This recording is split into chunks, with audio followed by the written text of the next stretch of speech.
Hello, hello. I hope all of you are fine and you're all following the lessons and the poem that have been sent to you. And again, I am taking up one more poem which you have to study properly. And here, you have to open page number 136. Are you ready? 136. Yes, now here you come across two pictures at the top. One where you can see the ship very well, and here on the other hand you don't see it very well. That waves are rising high and ship is not moving properly. Now what do you understand by this? Now here in the darkness the ship is caught by storm, or in other words we call it tempest.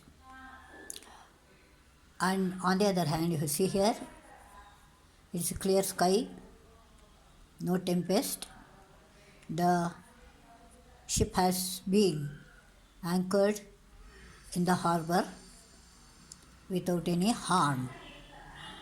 Now that has been described in the form of Ballad of the Tempest.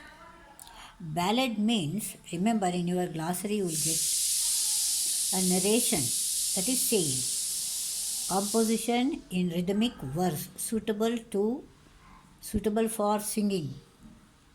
See, in Kannada we call it ಲಾವಣಿ. ಲಾವಣಿಗಳು ಬೇಕಾದಷ್ಟು ಕೇಳಿದ್ದೀರಲ್ವಾ. And similarly, even in English you have like this. It's called Ballad of the Tempest by James T. Fields. Remember the name of the poet, James T. Fields. And here, this remember very nice sentence. Fortune favors the brave. That luck depends on the bravery of a person. So remember this sentence very fine. So if you are brave, fortune will follow you. If you are not brave, fortune will not come to you. So you be brave to do your work, automatically everything become lucky or fortunate. And here Columbus had a lot of faith in the Almighty. Almighty means God. And it is true of everybody also. That means everybody has a faith in God so that they can come out of their difficulties. Now here is the poem where the sailors face, underline, sailors or crew, you can call it, CREW, crew, face a great peril. Peril means danger. And someone will come to their rescue or not. Okay, children, shall we start? We were crowded in the cabin. The room in the ship referred as cabin. Small rooms referred as cabin. Not a soul would dare to sleep. That means not even a single person. Soul refers to the people. Person dare has no courage to sleep because of this tempest or the storm. It was midnight on the waters and the storm was on the deep. So they were traveling, or voyage we call it. If you go by sea, water we call it voyage. In that voyage, midnight that is, and they were expecting the storm which was developing into deep. It's a fearful thing in winter. Now this is the situation in winter season. Winter season is a very dangerous season for traveling or voyage, and to be shattered by the blast. Blast means the waves dash against the wall of the ship. So when it blasts, the thing is broken or shattered. And to hear the rattling trumpet, the trumpet sound, the pedals rattle is gilky sound, thunder cut away the mast. This is called mast.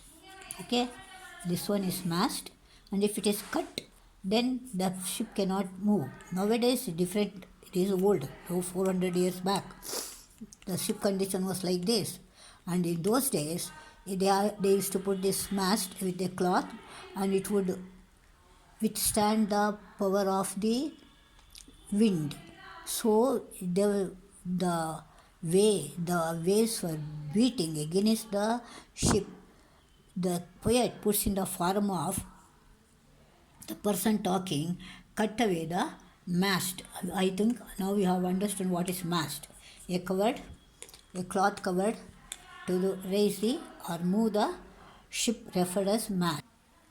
So when they heard the rattling sound of the storm, they were all shuddered, got frightened, very frightened. There in silence, no one had the guts to talk. All were be quiet, and for the stoutest held his breath, because that storm was still not very strong. It is holding it. And while the hungry sea was roaring, this is hungry sea was roaring, that means the waves were raising high and high, and the breakers talked with death. Breakers is what? When they dash against the wall of the ship, it will break.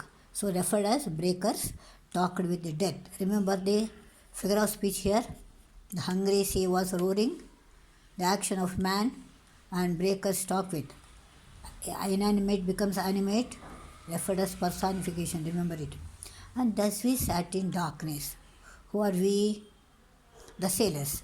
Sat in darkness, each one busy with his prayer. That's what happens now when we are in difficulty. We just pray to God. Similarly, they also started praying God. We are lost. We are lost, the captain shouted as he staggered down the stairs. There from top to down he comes. He says that we are lost. That means we are going to be destroyed. We are going to be destroyed. But his little daughter whispered. As she took his icy hand, isn't God up on the ocean just the same as on the land? See, such a small girl who has the faith in God. She says, God who looks after them on the land, doesn't He look after them here also? So she gives a kind of hope to them. Then we kissed the little maiden. All were happy. They kissed her for giving such a hope. We spake in better cheer. They become very cheerful, and we anchored safe in harbour when the moon was shining clear. She says that all of them got up, began to row the ship, that is, push the ship, and by morning they were anchored in the harbour, the port, okay, and when the moon was shining clear. So in other words, you can also say, when we are in difficulty, we should not sit in one corner and cry for it. We have to get up and face it. We have to act against it so that we can achieve our aim. This is the main theme you can understand in this poem. So once again, children, I am reminding you, people, use the glossary words in your own story, and it is not coming up. I don't know why. What the problem with you? You better tell me what the problem over there. I will give you some examples for that, so that you can very easily answer them. If you develop this kind of writing, then it becomes easy for you people to write the answers on your own. Remember it. So I want you people to cultivate now onwards. If you start learning now, then by the end of the year, when you have to face the exam, see, now facing the exam is also a kind of difficulty for you, and you will be ready to face it, and you will anchor safe in the for the next promotion. So remember to do your work with full of faith and with happiness. Don't make it as a only thing, oh, what is this, like that. Don't grumble. Without grumble, do your work. Okay, children, see you in the next class. Bye bye.